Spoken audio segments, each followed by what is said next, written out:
Welcome back to the podcast. My name is Alex. I'm a consultant psychiatrist. As I said last week, I'm traveling for a couple of weeks, but I wanted to share another quick idea for you this week, which is called It's Not Your Fault, but It Is Your Responsibility. When I started working in psychiatry almost 10 years ago, it was quite a bewildering experience for a lot of reasons. I'd already been a doctor for about 3 years at that point, so I'd already seen a lot of illness and suffering. But obviously when you go into psychiatry, it's a little different, and in that you see a lot of psychological and emotional suffering, which has a different tone altogether.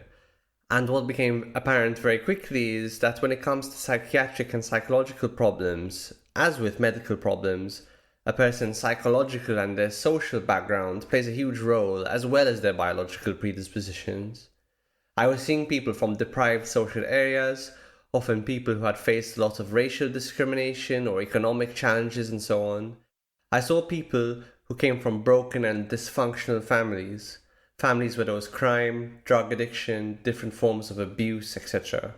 Often it felt that a patient's psychological problems were an almost inevitable outcome of the sum of all of these experiences, and as a psychiatrist, part of your job was to help them understand what happened and to make some sense of it, and gradually to begin to free themselves from the hold their past experiences had on them. But before I could do that, I felt I had to understand it myself. It was difficult to understand, it was mysterious to me. What I noticed about psychiatry was that although the research could easily describe the different biological, psychological and social causes of mental health problems, psychiatrists themselves were often quite detached in terms of how they would discuss these causes with patients. Often they abstained from having matter-of-fact conversations about what in a patient's past may have contributed to their current situation, and they were even more agnostic about an attitude a patient should have in order to move forward with their lives. The psychiatrists I worked under would often prescribe lots of different solutions like medications or a referral for therapy or sleep hygiene tips, but there was a distinct lack of an ethos, a set of principles that the patient could take with them in order to think about the roots of their suffering and how to move on from there. I began to understand that as a medical specialty, psychiatry had both the advantage and the disadvantage of remaining coldly clinical about the causes of people's problems. This was often helpful when dealing with what was felt to be a largely biological problem, like a drug-induced psychotic episode or maybe a case of Alzheimer's dementia, but it felt like a starkly impotent approach when dealing with other problems, like for example, a middle-aged man becoming depressed following a divorce, or a 35-year-old woman dealing with a 10-year addiction to ketamine, or a 15-year-old girl coming into accident and emergency after taking an overdose. Often it felt like psychiatry had a pastoral nature to it. We were counseling people in the depths of their darkest moments, but it felt like we were priests without a religion, or more specifically, without a way of making meaning of the difficulties of life. Being the person that I am, at that time I was reading many books about psychology, different forms of psychotherapy like psychoanalysis, cognitive behavior therapy, gestalt psychotherapy and so on. And I was also reading books about Eastern philosophy and Christian philosophy. And I was also trying to contextualize what I was learning in terms of my life and my own personal experiences and what had until that point helped me to improve the quality of my own life. As part of our psychiatry training, we also had to see a patient for psychodynamic therapy for a year and a patient for cognitive behavior therapy for 3 months, which were both very useful experiences to round out my training. What I found refreshing about reading these books and approaching patients in a bit of a different way was that rather than just providing a set of prescriptions for patients, it also offered a system people could use to make sense of their lives, and different ways people could begin to position themselves in relation to the ups and downs of life. There's obviously a huge amount to say about this, but one of the really salient points I found common to all of these ways of thinking was an emphasis on personal responsibility. The idea that, barring exceptional circumstances, you are basically the only person who can meaningfully take steps to significantly improve your life. This mirrors an idea we discussed in a previous audio essay about self-sabotage, in which we put forward the notion that you are probably the main obstacle to your life getting better. Fortunately, it works the other way as well. You are probably the only person who can make things better. I've thought a lot about how all these contradicting ideas from psychiatry, psychotherapy, and philosophy could be communicated to someone concisely in a patient consultation. On the one hand, people were clearly a product of the things that happened to them. On the other hand, there was no one better suited to make the decisions and changes necessary in a person's life than that person themselves.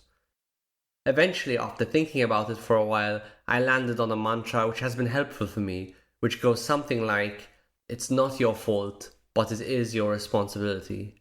Although I might not use this mantra explicitly in a consultation, although sometimes I do, it's a way of thinking that can help to inform how I might communicate different aspects of a patient's diagnosis or management plan with them.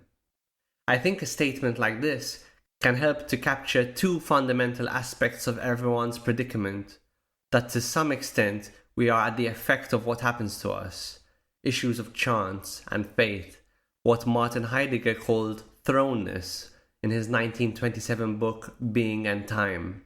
There are certain unalterable facts of our existence, like our birth, our physical characteristics, our early environment, etc., the world we are thrust into.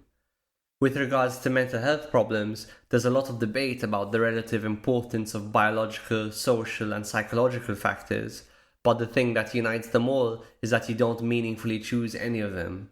At least not at the start of your life.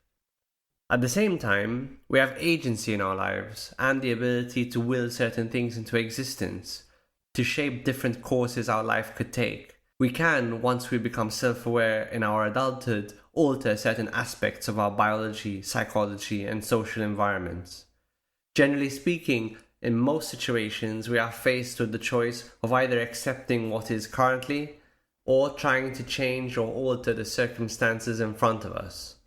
It's not always obvious what the right choice is, but what does strike me from almost 10 years of clinical experience is that some people can take too much responsibility in some situations and some are too accepting in other situations.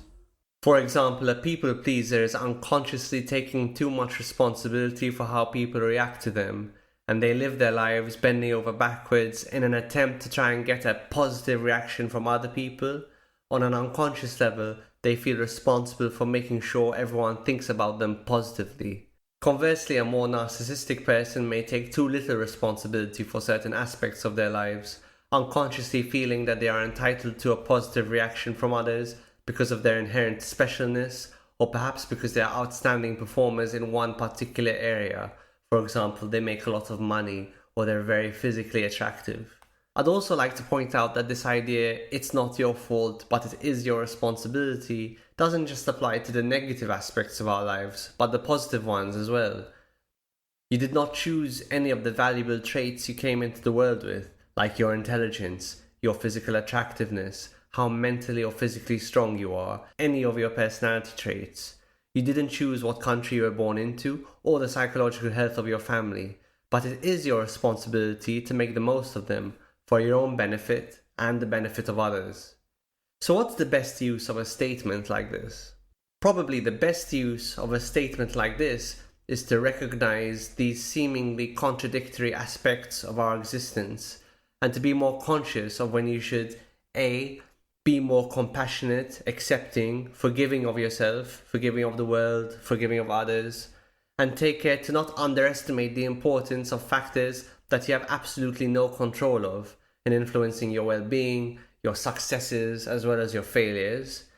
And when you should B. Take more responsibility, lead others, will some form of change in your life, shape the life that you want, and take care not to outsource your agency and the direction of your life to another person, to your family, to your community, your government, etc. The right balance of acceptance and responsibility is going to be unique to everyone in whatever predicament they find themselves in.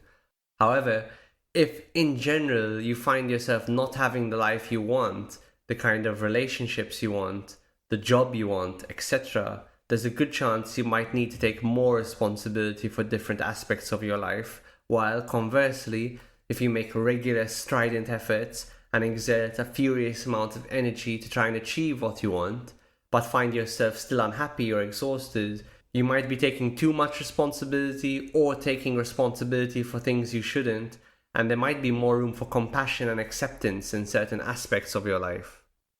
And if you have a particular situation you're struggling with right now, you might think to yourself, where might there be more room for acceptance and equanimity, and where might there be more room for responsibility and change?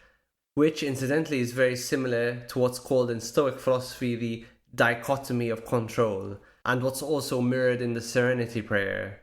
God, grant me the serenity to accept the things I cannot change, the courage to change the things I can, and the wisdom to know the difference. A few caveats to today's quick discussion. I'm not saying you shouldn't accept help from family and friends.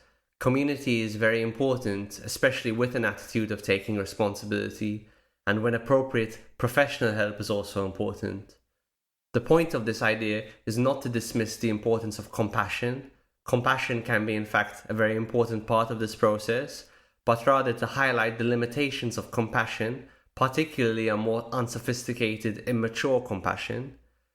The point of this discussion is also to highlight the limitations of responsibility, that by taking too much responsibility too much of the time, or by allocating responsibility inappropriately, you can end up in constant resistance to the world around you, which can make life a difficult and grating experience. So I hope you found this helpful.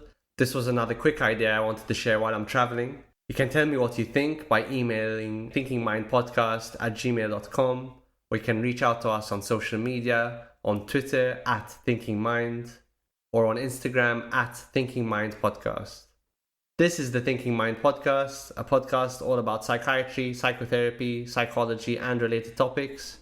If you like it, do share it with a friend, give us a rating, follow or subscribe on Apple, Spotify, YouTube, or wherever you watch or listen, and we'll see you here next time. Thanks for listening.